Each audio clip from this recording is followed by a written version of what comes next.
পূর্ব মেদিনীপুর জেলার নিজের নন্দীগ্রাম বিধানসভা কেন্দ্রের রাজ্যের বিরোধী দলনেতা শুভেন্দু অধিকারী বুধবার শিবরাত্রির দিন নন্দীগ্রামের রেয়াপাড়ায় সিদ্ধিনাথ মন্দিরে শিবের মাথায় জল ঢাললেন নন্দীগ্রামের বিধায়ক তথা রাজ্যের বিরোধী দলনেতা শুভেন্দু অধিকারী। মন্দির থেকে বেরিয়ে সাংবাদিকদের মুখোমুখি হন শুভেন্দু অধিকারী এবং এই দিন তিনি কি বললেন আপনাদের সামনে একে একে তুলে ধরছি।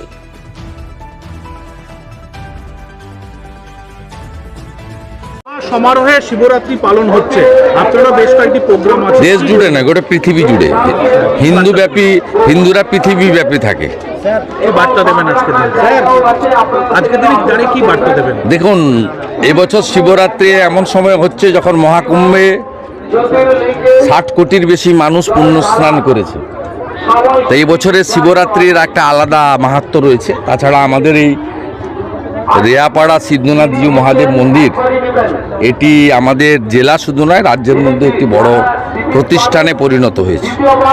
এখানে বিরাট মন্দির আছে, নিষ্ঠার সঙ্গে পূজা আর্চা হয়, হাজার হাজার মানুষ আসবে 15 দিন ব্যাপী। এখানে ধর্মীয় কথা, মেলা এবং সকলের মিলিত জায়গা, সনাতনীরা একসঙ্গে আসবেন, তাদের ধর্মকর্ম পালন করবেন।